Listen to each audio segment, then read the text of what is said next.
It's my delight to be with you. We've been here in the Houston area since fall of 1990. That goes back a stretch.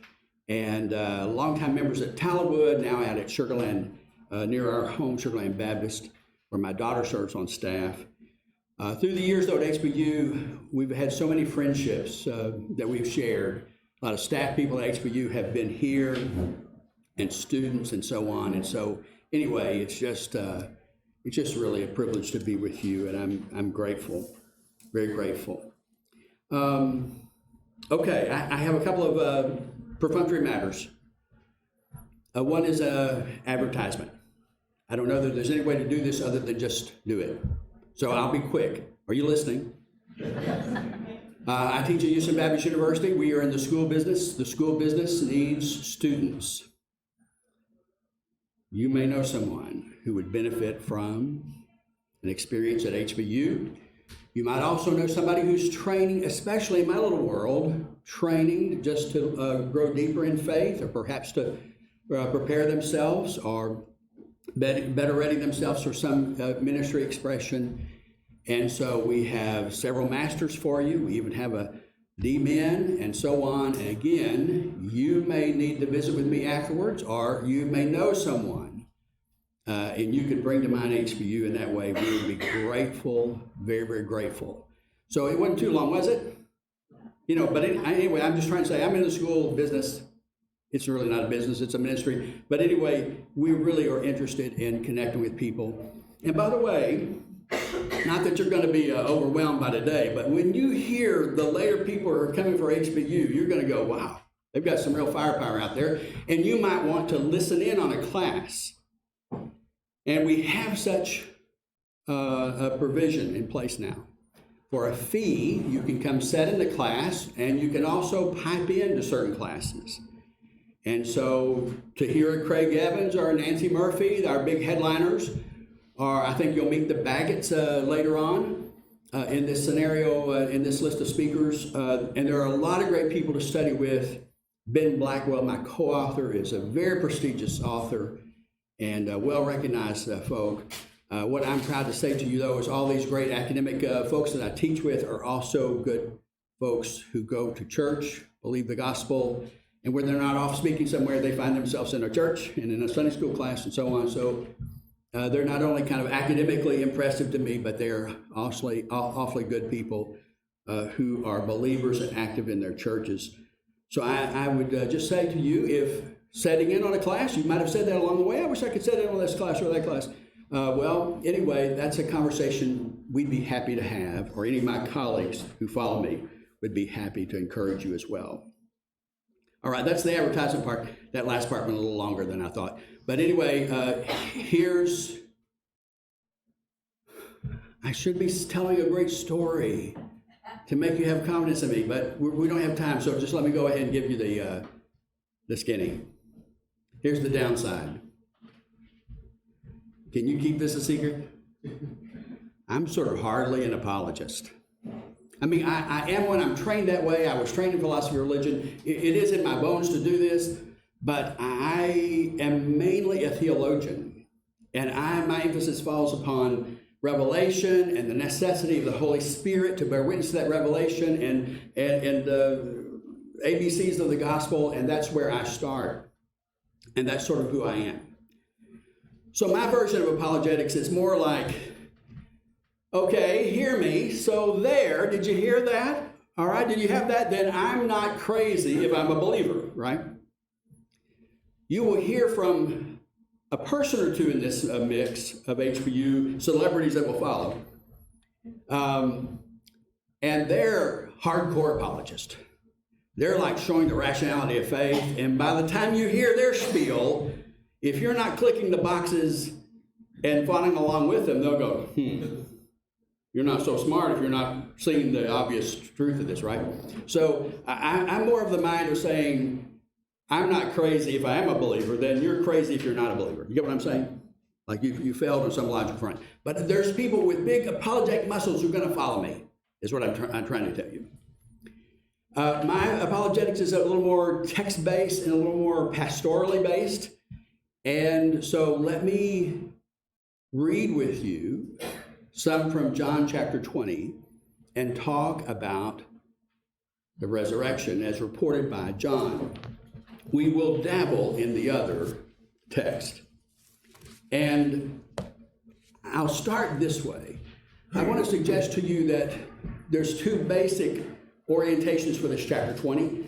There's first happenings around the empty tomb. And then later in the chapter, there's happenings around the upper room. I didn't realize that rhymed until just now. I should have made more of that. Empty tomb, upper room. But anyway, in the first scenario, you may know the story. Mary comes. She has people with her. Look at the pronoun in the next verse, the plural pronoun. She has people with her, but she comes to the tomb, and she discovers the tomb open. And this is very, very troubling to her. Her working assumption might surprise you, good believers. Hang on, though, hang on. We've got to work through it till we get to where we have some traction. Her working assumption is much like the assumption of almost anyone who would see an unoccupied tomb. And that is, it's much more reasonable that something living drug something dead out of the tomb, that something once dead would somehow come to life, pass through death, never to be subject to life again. So she's working on this scenario that there's a perfectly natural explanation. She runs back to the disciples, reports, and remember you have some sort of a foot race, right? Peter and then the other disciple, traditionally you've placed that as John. And they run, and if I can follow tradition, John gets there first and is looking in. Peter gets there a little behind, but isn't it typical of Peter? He just barges right in. It says that they observed not only the tomb being empty, but also certain things about the way the clothes are located. No sign of a robbery of a body or whatever, maybe a suggestion of something else going on here. And here in that moment of the first verses of chapter 20 is the one exception to the rule I'm going to give you. That's true consistently through the New Testament. I don't know of a single counterexample except this one. And even this one, I've got to hinge a little bit or hedge a little bit myself.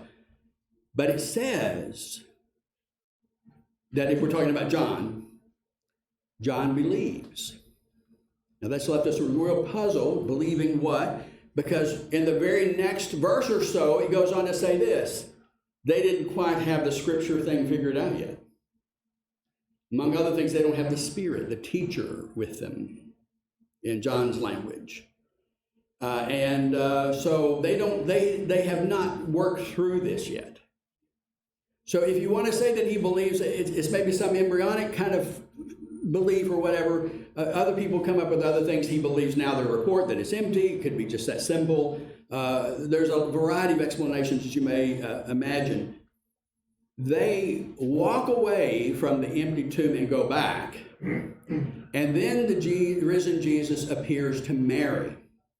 So in the first scene, the empty tomb, outside the empty tomb, it doesn't ever say Mary's in. So I think the imagery is she's absent, like Thomas is absent later. She's not in there with them. But in the aftermath of their departure, she encounters the risen Jesus. About half of the time in these resurrection appearances, Jesus has to reveal who he is. We don't know which way to count this. Is she just seeing Jesus in profile and doesn't recognize that it's him? Or is this one of these occasions where he has to reveal his identity, more like in Luke 24, the road to Emmaus? But either way, when he speaks to her finally,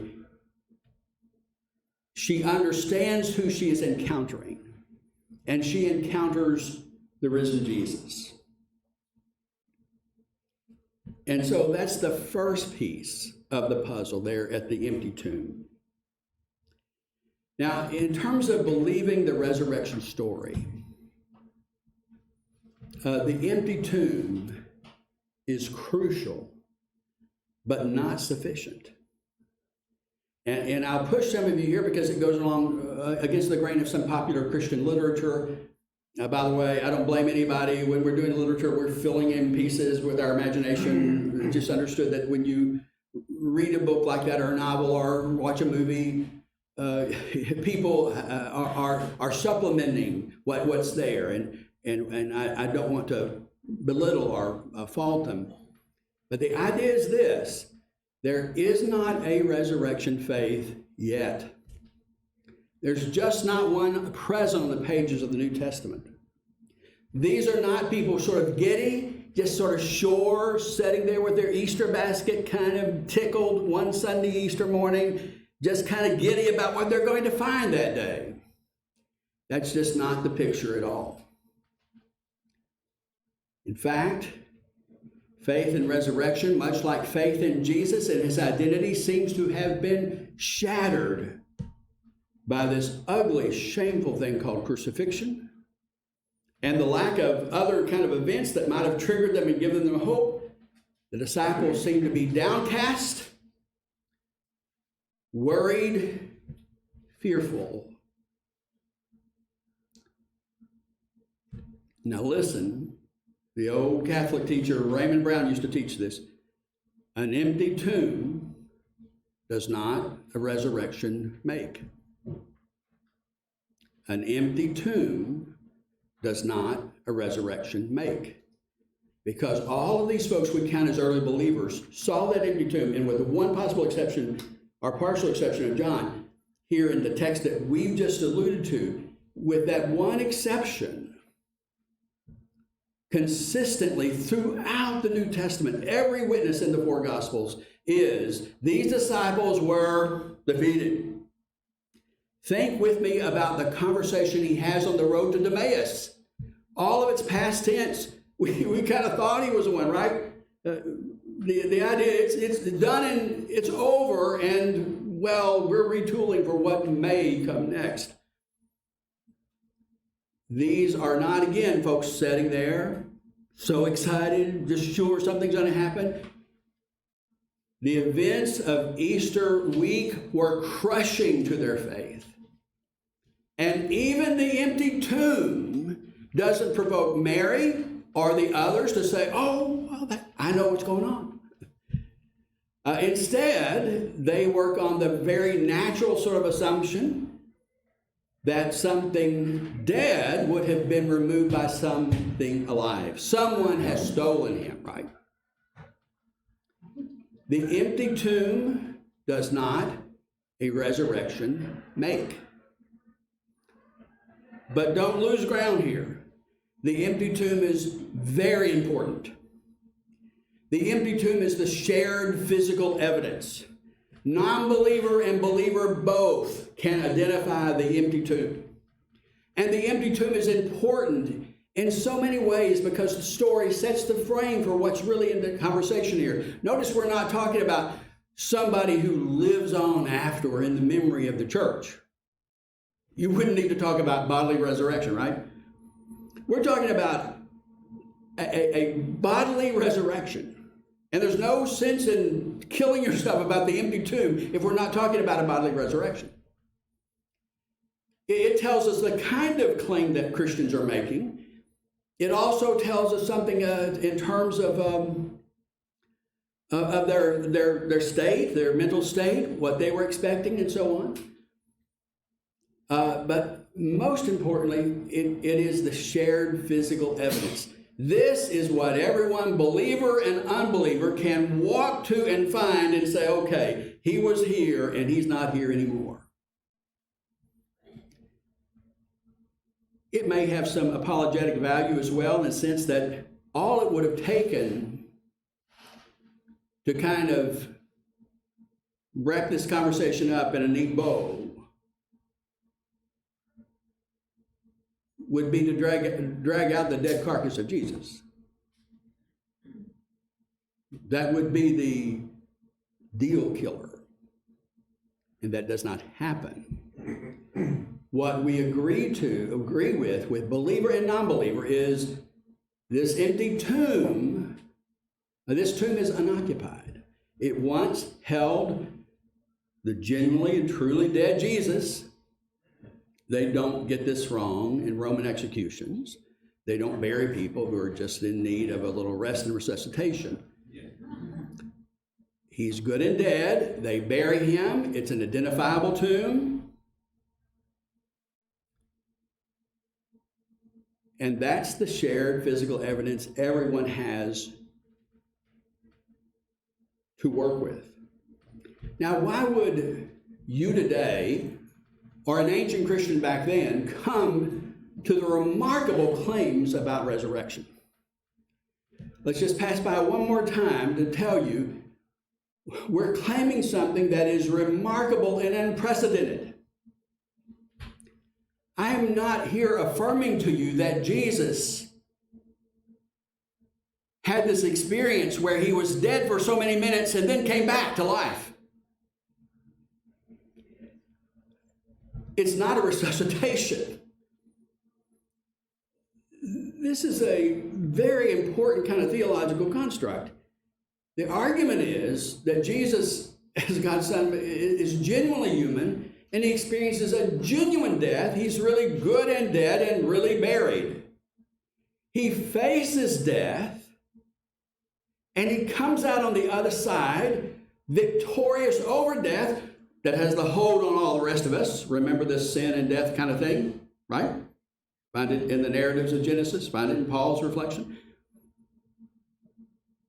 But Jesus seems to have broken the bonds that have held all of us in place. He has entered death, faced death, come out the other side of death, never to be subject to death again. He has conquered death. Resurrection is just not some claim that we gave him some smelling salts or whatever, and he finally got going again. It's a claim that he genuinely goes through death and defeats death. This is at the heart of the Christian mission and message early on. Now, what takes us to this remarkable, and come on, we're good church folks enough. Do you have enough trust in me so far that I can say it's kind of uncommonsensical? You got what I'm saying? What takes us to this place where we would believe some remarkable affirmation about not only this historical event of Jesus, but the significance of this historical event in Jesus? And the answer to that, and it's sort of unfair, it really is coupled with the empty tomb. If the empty tomb wasn't in place, we wouldn't have this conversation. But coupled with the empty tomb is the next piece there, and that is the encounters with the risen Jesus. It's these encounters with the risen Jesus that act as the sort of triggering mechanism that makes them all sort of have to start to retool and rework. And if you'll look toward the end of that chapter 20, you'll see in about verse 19 the experience of the upper room. Verse 19, I'll read along. You feel free to follow along. I'm reading from NIV, I do believe it is. On the evening of that first day of the week, when the disciples were together with the doors locked for fear of the Jewish leaders, Jesus came and stood among them. He just appears. Now, don't draw the conclusion, I think wrongly, that Jesus is just a ghostly figure. That doesn't fit with what Mary was doing by clinging to him at the tomb, or what happens in the next chapter when the physicality of Jesus' bodily resurrection. I'm not saying it's just merely a physical body. It's transformed and ready for eternity. I don't know what that looks like. No meaning offense, but I don't think you know what that looks like, right? We just have some analogies. We have something to work off of. We're not in the dark completely, but we're not. I'm not able to paint that for you or recreate it for you. It's not in my scale. But what I can suggest to you is this: that remarkable experience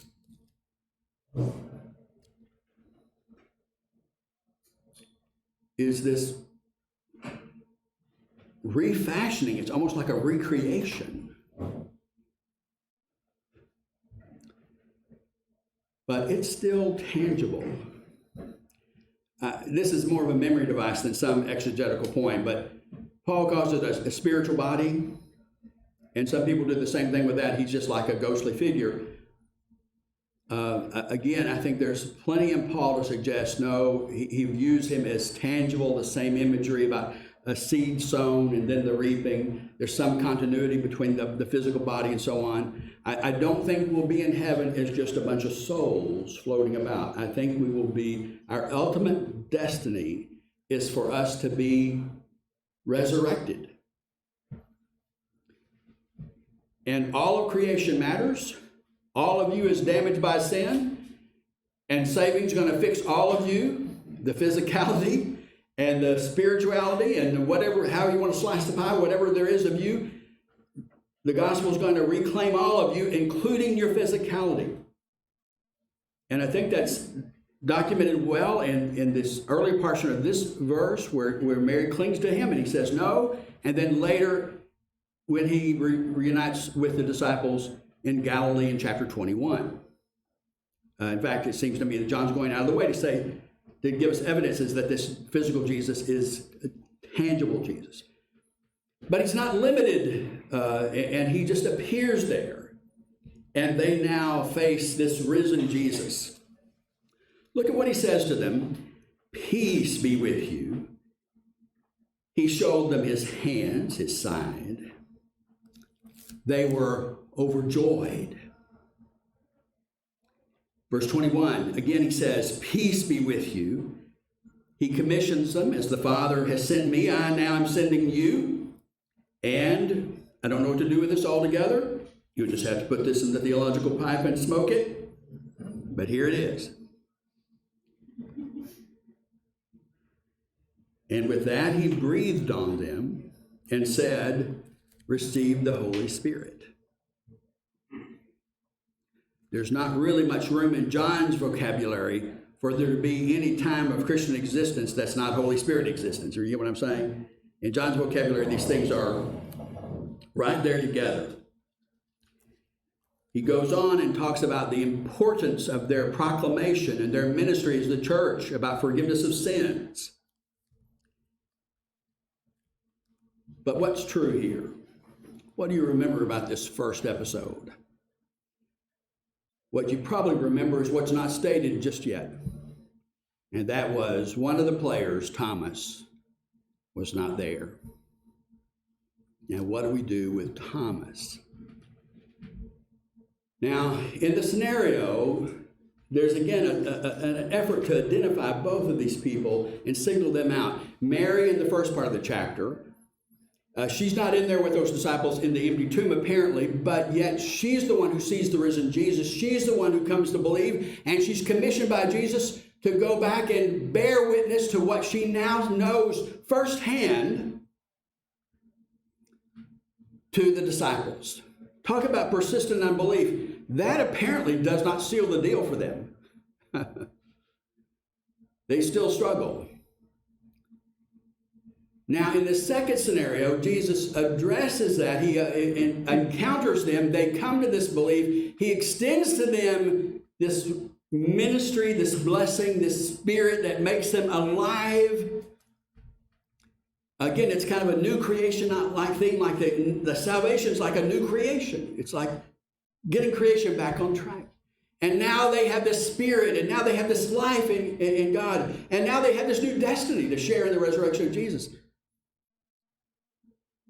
But Thomas is not there. Now, it's his turn to be absent. But notice that week, like before in the first part of the chapter, he doesn't seem to buy their testimony. We don't know how skeptical to make Thomas. It could just be that he's part stubborn, and he says, I won't sign onto the line until I get to see what you guys got to see, right? And that happens a week later. You see that narrated for you in verse 24. This time Jesus encounters him, again, signals his attention. Thomas has spouted off, I'm not going to believe unless I get to see the evidence like you did, and Jesus seems to be there making that possible for him. We're not really specifically told if he did any inspecting or prodding. I think as I would read the text, my general impression would be to guess that he is so overwhelmed in the presence of the risen Christ that he doesn't have to go around and do this prodding, although we're not told. He receives a sort of a scolding by Jesus. Stop persisting in your unbelief.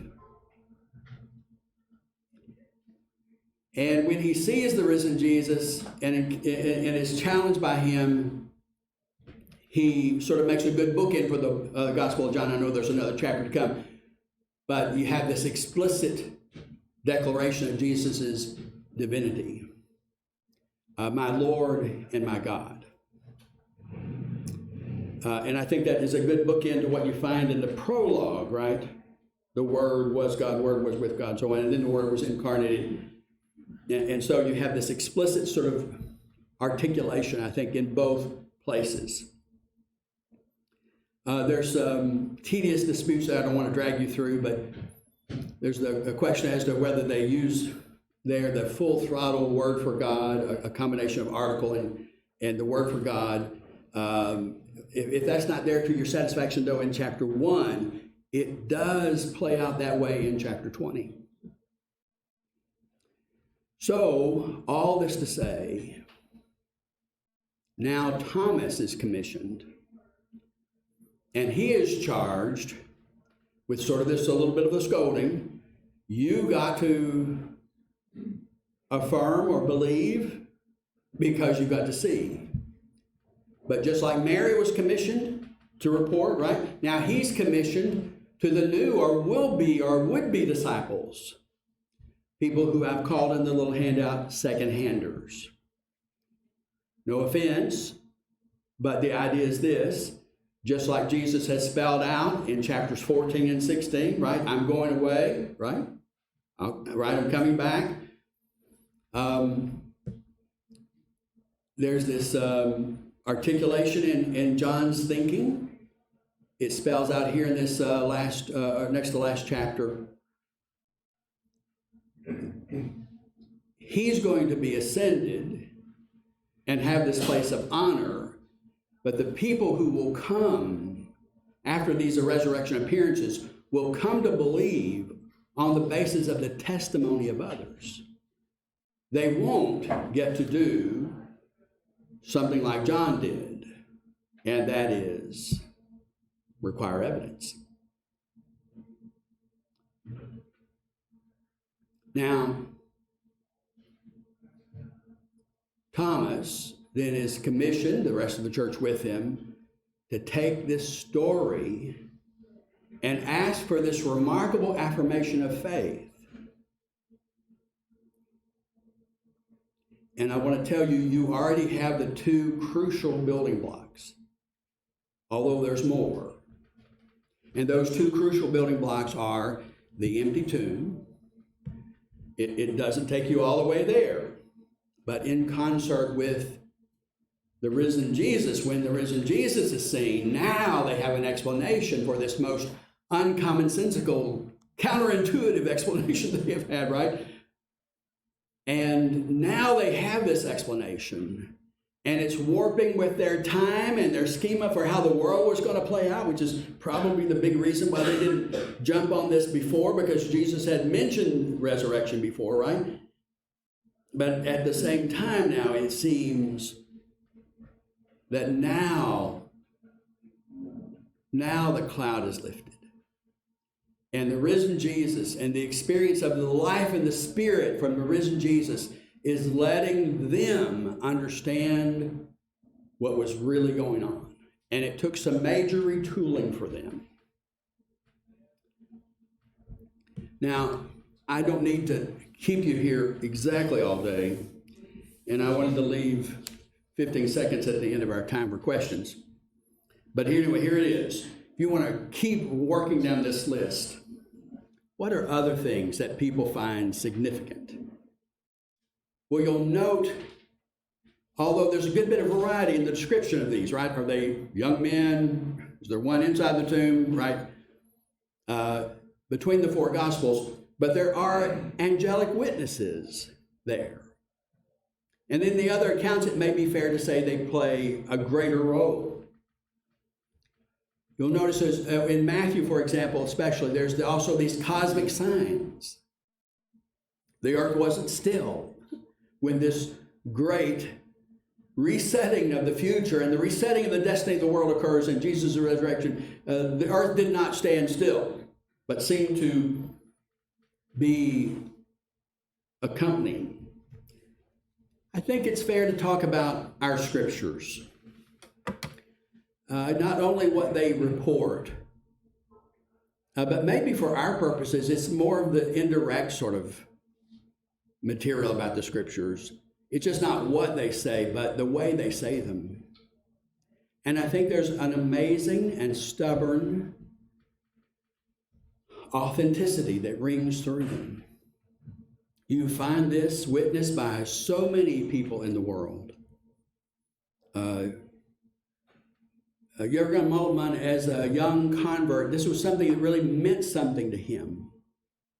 It was important to him because he didn't read these stories and hear them say, well, I think I saw somebody look like Jesus in the... Instead, there's just this simple declaration. We saw the Lord, right?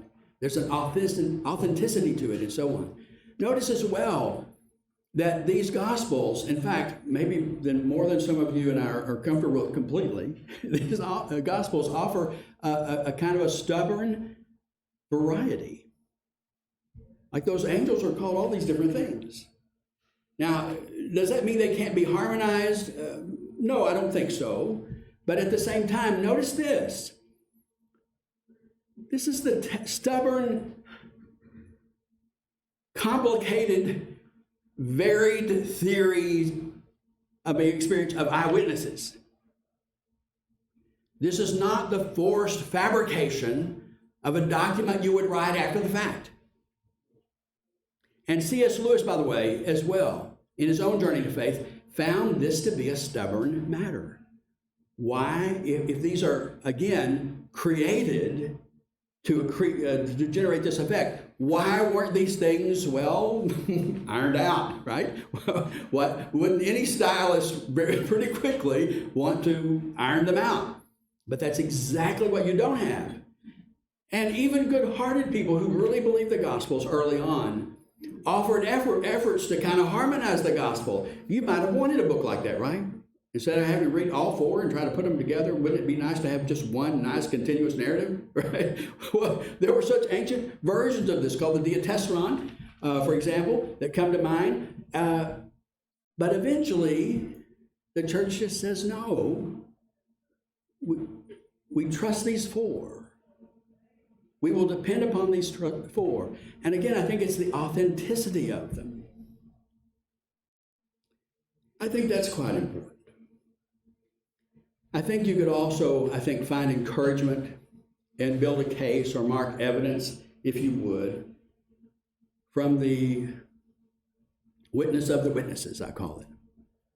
In other words, some of you may have heard the story of these first witnesses, perhaps the inner circle of Jesus. We try to map out their stories. This happens in text largely beyond the New Testament. At the same time, they're not, I think, terribly dubious texts. I don't think there's a great reasons to suspicion them as a rule.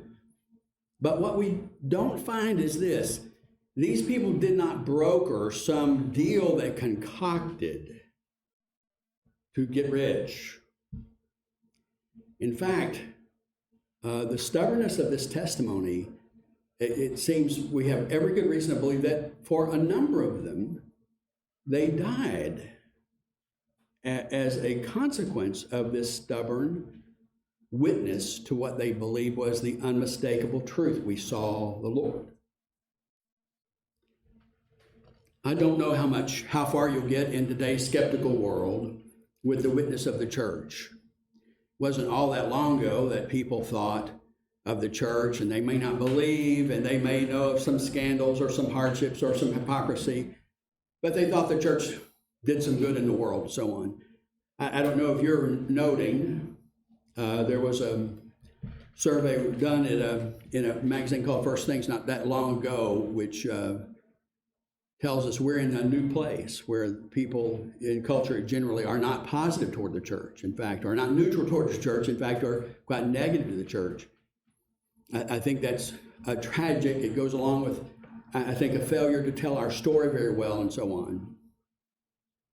But I think we're fair with history, and we have to be fair too. We have to say we have compromised the call of Christ in numerous and terrible and costly ways. We don't need to be less than forthright. At the same time, it just stirs the apologist in me to hear people who have passed by Christianity and critique Christianity on the principles of let's share and care for the weak, let's not enslave anyone, let's not rank people, let's allow a dignity for every person. And I just want to say to those folks who are arguing that way, you're living off Christian fumes. Where else do you get these convictions? You just happen to live downstream of a culture which, to some degree or another, was influenced by these Christian convictions.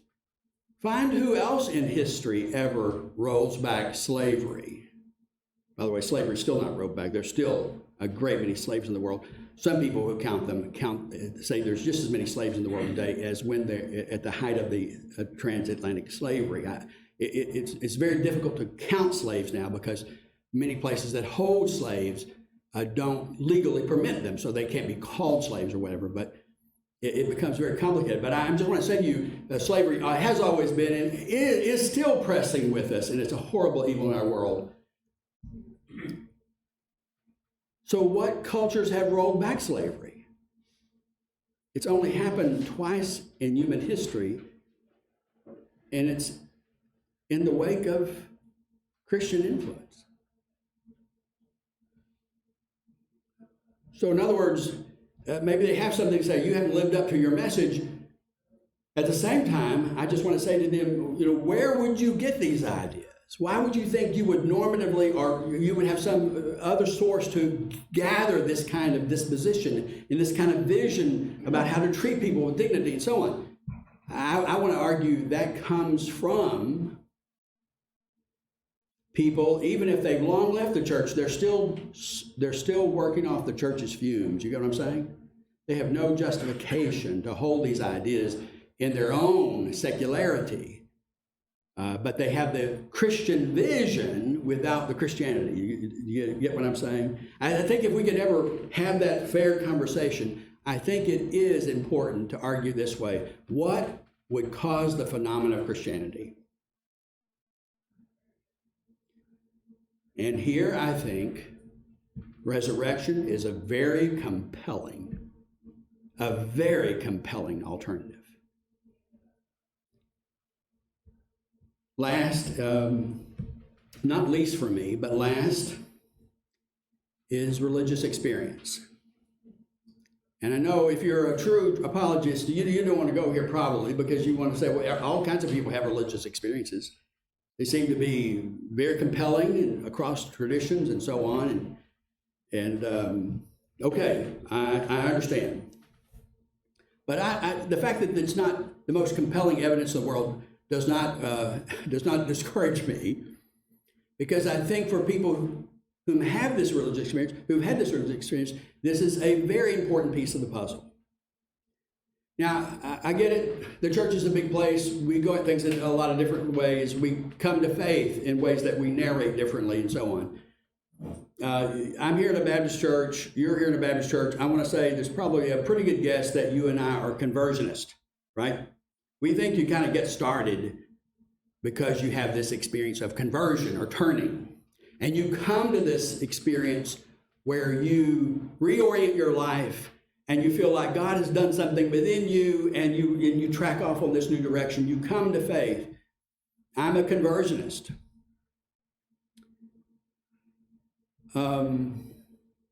There's a whole lot I'd like to say about that, but that's another occasion maybe.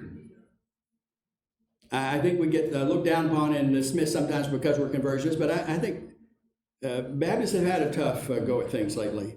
But if you look at the world at large, the Christian world at large, you may count all these folks, or a lot of these folks, as charismatic, and you may not think that you have much in common with them, but just look at the way they baptize people. They baptize people on the basis of belief. You get what I'm saying? They're conversionist. So Big B Baptists, we've taken a beating, and we deserve some of it. You've seen the papers, right? But little B Baptists are people who practice Baptist theology. There's some technical theologians who mean something different by that. But I'm saying if you go across denominational lines just to the practice of baptism, it's the great Baptist century. Because so many more people within the church family practice this idea of conversion. Now, we could go on forever here. I think people in Catholic Church who find faith and so on are converted. I don't think every conversion has to look the same. It doesn't have to happen between verse 2 and verse 3, down front to just as I am, right? I believe it does happen that way. That's my experience, right? But I'm just saying it can happen other ways. But I'm still a conversionist. And I just want to say to you, it's been my privilege to meet Christians from all over the globe, from very many places, and from very many portions of the church. And we have this abiding experience. We believe that Jesus is alive. It's weirder than that. We believe that Jesus is alive, and we believe somehow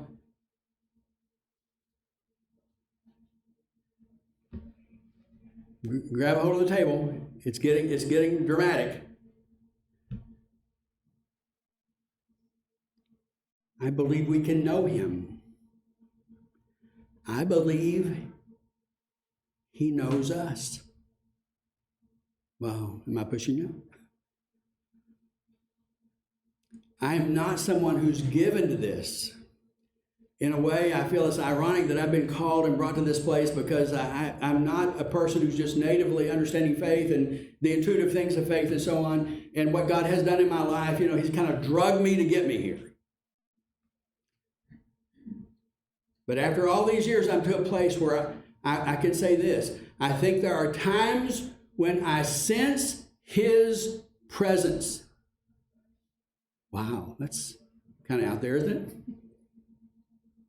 I think there are times when I sense his fellowship and warm embrace. There are other times when I sense I have failed him or disappointed him. And it doesn't matter if it's the lady who from Africa who taught with me, or the young older gentleman from Africa who was martyred on the mission field, both who have been in my classes, and then people from far beyond.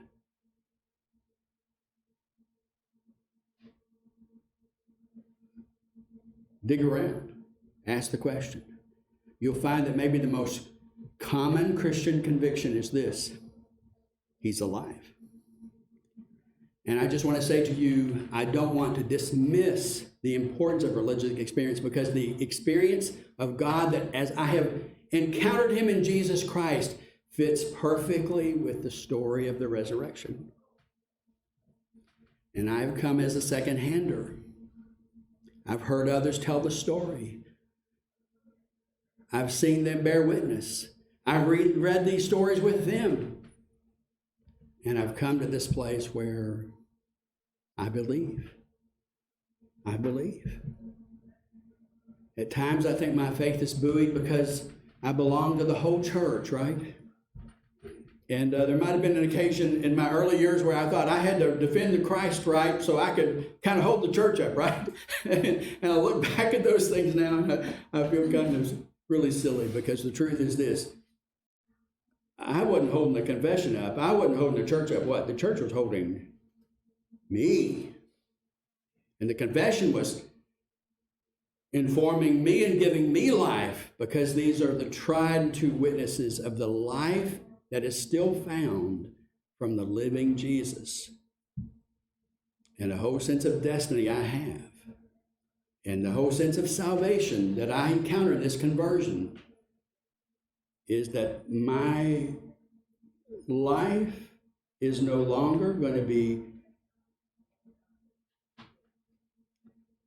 it's no longer going to have its last chapters written by death and sin and Satan and evil, but that Jesus has truly conquered these. And the power of his resurrection is he defeats death, and by defeating death, he signals he's defeated the enemies. And I will share in the life that is rightly his, and I will share in the relationship with the Father that is rightly his. I believe that Jesus is alive. I believe, I know him. I even think he knows me. Well, that experience, as I've articulated, doesn't fit everybody's Christian experience, I know. But at the same time, I just want to say to you, it is fitting and in step with the evidences as we have marked them. Now, if you want to follow real strong apologists, let me ask you to look on that sheet. I teach with a guy named Michael Acona. He is so much fun. He is a great, great guy. He has written a very interesting book which sort of documents, among other things, people's assessments of resurrection, the reservations about resurrection. It's a very orderly, scholarly book. It is hardcore apologetics. Hardcore apologetics. The next book is by N.T. Wright. Whatever I said to you that sounds intelligent that didn't come from Raymond Brown probably came from N.T. Wright downstream somewhere a long time ago, right? That book on the resurrection is not a little book on the resurrection, but it's very accessible. There are reams and reams.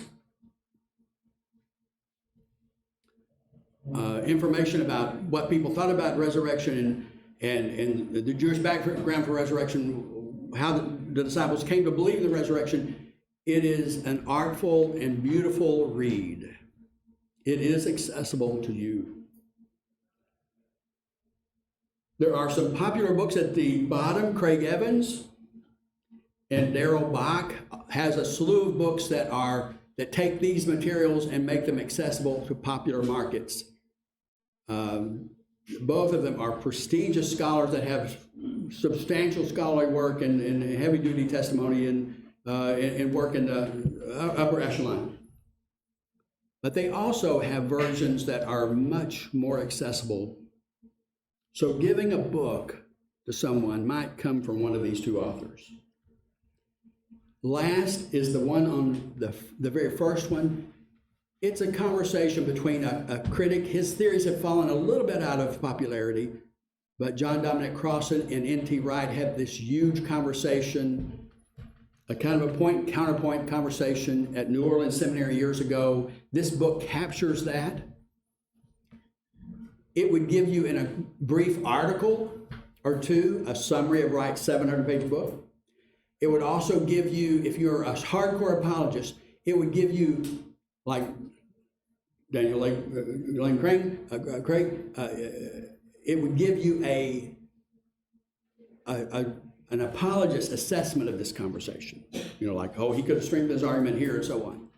And so you could see like a world-class apologist kind of responding to this conversation.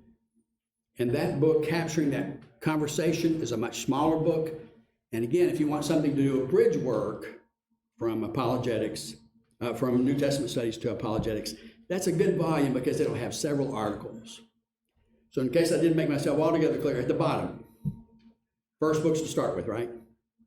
2 serious books on resurrection, substantial, long, but accessible. You can do them, are Lacona and N.T. Wright. N.T. Wright, he doesn't have a short book in him. He has to really work hard. He has to really work hard to turn out these little short books. You could also get some of what he does, though, in several little short books on Jesus, some of which would do this, some of which would not. But here's the place where he does it in full throttle. He has to really work, though, to turn out these shorter books. And then the Crossan book is the conversation about the debate. Maybe there could be anything better to end on in a way. I don't think these people give any indication that they went around landing at Starbucks speculating about what might have happened. They surrender their life and everything they are out of a conviction of what they genuinely encountered. And they encountered the physical, risen Jesus. And history is forever different. Thank you.